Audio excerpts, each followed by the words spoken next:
तुम्ही ही उपवासाची खीर बघा, म्हणजे अगदी झटपट होणारी खीर. खिरीचं टेक्स्चर बघा, खिरीची कन्सिस्टन्सी बघा. आणि जी कन्सिस्टन्सी आलेली आहे तर तिथे आपण कुठलेही मिल्क पावडर किंवा महागड्या पदार्थाचा वापर केलेला नाही आहे. जे सगळ्यांच्या घरामध्ये किंवा सगळीकडे अवेलेबल मिळेल अशाच पदार्थाचा आपण इथे वापर केलेला आहे. सो त्यासाठी तुम्ही हा व्हिडिओ पूर्ण पहा, म्हणजे अगदी लच्छेदार आणि मस्त दाटसर आपली अशी परफेक्ट खीर तयार होते. आणि करायला म्हणाल तर इतकी सोपी आहे, झटपट होणारी ही खीर.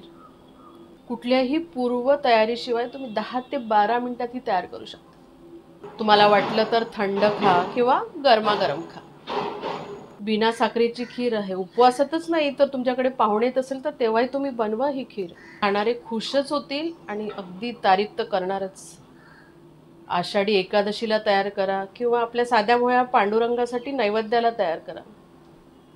थोडंसं पिस्ता घालून गार्निश करूया.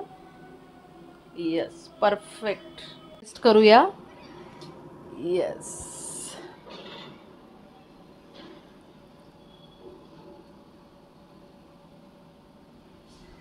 खिरीचा दाणेदारपणा, क्रीमीनेस, खिरीमधलं गोडाचं प्रमाण इतकं परफेक्ट झालेलं आहे आणि खिरीची थिकनेस पण अगदी अप्रतिम खीर झालेली आहे. तुम्ही पण खीर नक्की ट्राय करा आणि खीर खाल्ल्यानंतरच मला प्रतिक्रिया द्या की खीर कशी झाली ती. तर नमस्कार, सुषमा हेल्दी रेसिपीज अँड सॅलडमध्ये सर्वांचे खूप खूप स्वागत. आणि घरच्या साहित्यामध्ये झटपट सहज करता येईल अशी आपण भोपळ्याची खीर तयार करतो आहे. आषाढी एकादशीला तयार करू शकता किंवा तुम्ही कधीही बनवू शकता. एवढी एव्हरग्रीन ही रेसिपी आहे. आपण रेसिपी बघूया, पण त्याआधी जर तुम्ही माझ्या चॅनलवरती नवीन असाल किंवा अजूनही माझं चॅनल सबस्क्राईब केलं नसेल तर प्लीज चॅनलला सबस्क्राईब करा. रेसिपी आवडली तर जास्तीत जास्त लाईक करा, शेअर करा.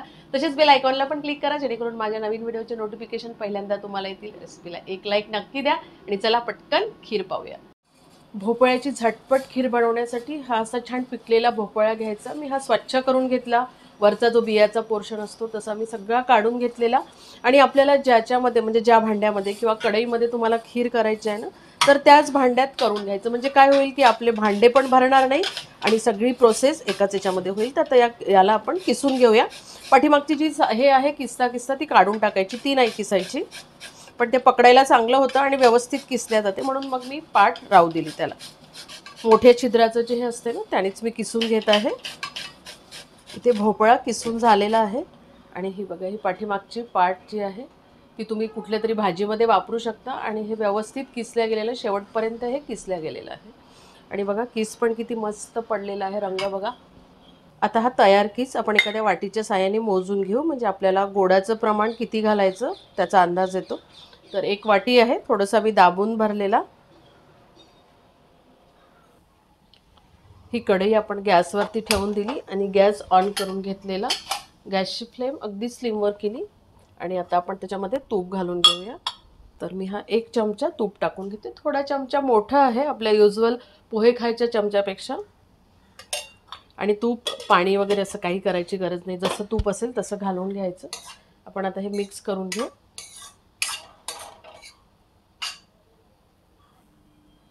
आणि याच्यावरती झाकण ठेवून अगदी मंद आचेवरती 5 मिनिट आपण याला शिजू देऊ. 5 मिनिटानंतर आपण चेक करूया.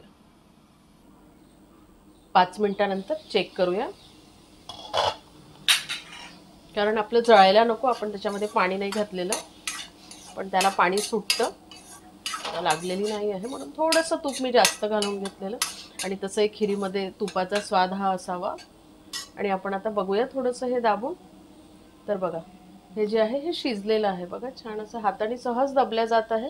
गलगल नाही झालेलं आहे, पण हे शिजल्या गेलेलं आहे. तर असंच पाहिजे होतं, खूप गलगल नको, म्हणजे छान अशी लच्छेदार आपली खीर दिसते. आता मी हे थोडंसं इथे बाजूला करून देते. इथे मी हे 3 काजू आणि 3च बदाम घेतले, त्याचे अशा पद्धतीने तुकडे करून घेतलेले. ते थोडंसं आपण इथे मध्यभागी भाजून घेऊ थोडंसं, म्हणजे छान स्वाद येतो.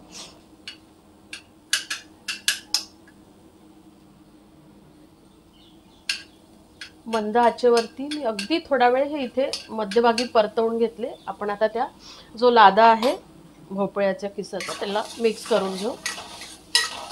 आपली संपूर्ण प्रोसेस जी आहे ती स्लिमवरतीच करून घ्यायची आहे. आणि त्या काजू बदामचा पण एक स्वाद छान येतो पदार्थांमध्ये. आता त्याच्यामध्ये गूळ घालून घेऊया. तर बघा अर्धा वाटी जो आहे ते फोडून घेतलेला गूळ आहे. तुम्ही साखर पण घालू शकता गुळाऐवजी, पण भोपळा आणि गुळाचं कॉम्बिनेशन खूप छान लागतं म्हणून गूळ घालून घेतलेला. इथे गुळाचं प्रमाण तुम्ही कमी अधिक करू शकता. थोडंसं तुम्हाला गोड पाहिजे असेल जास्त तर पाऊण वाटी घेऊन घ्या, किंवा फिकं पाहिजे असेल तर अगदी 2-3 टेबलस्पून टाकला गूळ तरी चालते. आपण या संपूर्ण गुळाला आता मेल्ट होऊ देऊ. बघा गूळ असा छान मेल्ट झालेला आहे याच्यामध्ये. आणि आता आपण त्याच्यामध्ये हा 1 चमचा बारीक करून घेतलेली साबुदाण्याची पावडर आहे. म्हणजे साबुदाणा हलकासा भाजून घेतलेला आहे आणि त्याला मिक्सरमध्ये बारीक केलं. याच्यामुळे काय होईल, एक छान आपल्या खिरीला टेक्स्चर येईल. ऑप्शनल आहे, तुम्हाला नको असेल तर नको टाकू, पण एकदा टाकून करा, खूप छान लागते खीर. आणि काजू बदाम पण ऑप्शनल आहे, तुम्ही नाही टाकले तरी चालते, तशीही छान लागते. तर बघा याला घट्टपणा येतो असा, म्हणून आपण याच्यामध्ये ही साबुदाण्याची पावडर घालून घेतली. जास्त नाही घालायची, फक्त 1 चमचा घालून घेतलेला मी. आणि ती पावडर असल्यामुळे पटकन शिजल्या जाते. आपण थोडा वेळ त्याच्यावर झाकण ठेवून देऊ आणि 2 मिनिट याला शिजवून घेऊ. इथे 2 मिनिट झालेले आहे. आपण चेक करूया. चेक करायच्या आधी ना 2 वेलची आहे मी त्या खलामध्ये बारीक केल्या, ते टाकून घेऊ आणि याला मिक्स करून घेऊ. आता छान घट्ट आलेलं आहे. आता एकदा मिक्स करून झालं की याच्यावरती परत झाकण ठेवून द्यायचं. आणि इथे मी गॅस जो आहे तो बंद करून देते. आणि तुम्ही बघू शकता मी बाजूच्या शेगडीवरती दूध ठेवलेलं आहे. तर या दुधाला आपल्याला उकळून घ्यायचं आहे. नॉर्मल दूध आहे, कुठलंही फुल फॅट किंवा क्रीम असं दूध नाही आहे. तुमच्याकडे जे अवेलेबल असेल ते तुम्ही दूध घ्यायचं. आणि तुम्ही बघू शकता इथे आपलं दूध जे आहे ते उकळलेलं आहे. आपण बंद करून देऊया. दुधाला आपल्याला आटवायचं वगैरे काही करायचं नाही, फक्त उकळून घ्यायचं आहे. आणि आता आपण हे उकळून घेतलेलं दूध आपल्या या लगद्यामध्ये टाकून घेऊ भोपळ्याच्या. तर थोडं थोडं घालूया, एका वेळेस सगळं नाही घालायचं. ज्या वाटीने आपण किस मोजून घेतला होता ना, तर त्याच वाटीने मी 2 वाट्या दूध इथे तापवून घेतलेलं आहे. आणि इथे तूप जे आहे ना, तुम्ही अगदी थेंबर तुपामध्ये पण हे करू शकता, पण तूप जे आहे ते छान लागते. आणि आपण दूध आणि हे का उकळून नाही घेतलं, कारण आपण याच्यामध्ये गूळ घातलेला आहे, त्याच्यामुळे आपली खीर जी आहे ते फुटू शकते. त्याच्यामुळे मी अशा पद्धतीने करून घेतलेलं. आणि हे तुम्ही दूध पण गरम असतं आणि हे पण गरमच आहे आपलं, तर अशा वेळेस तुम्ही गरम गरम ही खीर खाऊ शकता किंवा थंडी झाल्यावरती पण खाऊ शकता. आता हे असं छान एकदा मिक्स झालं की आपण राहिलेलं परत त्याच्यामध्ये दूध घालून घेऊ. तर या खिरीची जी थिकनेस आहे ना, ते तुम्ही तुमच्या आवडीने करा. तुम्हाला थोडी पातळ पाहिजे असेल तर पातळ करा, घट्ट पाहिजे असेल तर घट्ट करा. थोडंसं दूध अजून तुम्ही टाकू शकता तुम्हाला पातळ पाहिजे असेल तर. आणि आपण साबुदाणा घातला ना, त्याच्यामुळे त्याला एक छान अशी मस्त थिकनेस येते. इथे मी संपूर्ण 2 वाट्या दूध घालून घेतलेलं. तुम्ही जर साखर घालून करत असाल ना, तर दूध तुम्ही सोबतच शिजवू शकता.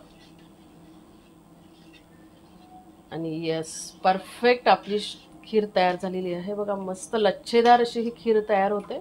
आणि झटपट अगदी 10 ते 15 मिनिटात ही तुमची खीर तयार होते. म्हणजे तुम्ही थकून भागून किंवा उपवासामध्ये असा बरेचदा थकवा येतो ना, तर तेव्हा ही खीर इतकी म्हणजे खूप जास्त वर्क करते आणि एकदम टेस्टी आणि हेल्दी ही खीर तयार होते. बघा. आणि ती आपली खीर जी आहे ते एकदम तयार आहे. तुम्ही ही छान अशी गरम गरम पण खाऊ शकता किंवा थंड झाल्यावरती पण खाऊ शकता. आणि इन केस काय होते, आपण त्याच्यामध्ये साबुदाणा घातला ना, तर थंड झाल्यावर ही कधी कधी घट्ट येऊ शकते. तर तुम्ही थोडंसं दूध टाकून तिला पातळ करू शकता. म्हणजे ॲडजस्टेबल खीर आहे तुमची ही. आणि उपवासामध्ये 1 वाटी खाल्ली ना, तर तुम्हाला दिवसभर दुसरं काही खायचं कामही पडणार नाही. म्हणजे खरा तुमचा उपवास होईल तो. तुम्ही नक्की ट्राय करा आणि आवडली तर जास्तीत जास्त लाईक करा, शेअर करा आणि माझ्या चॅनलला सबस्क्राईब करा. परत भेटूया अशाच एका छानशा रेसिपीसोबत. तोपर्यंत धन्यवाद.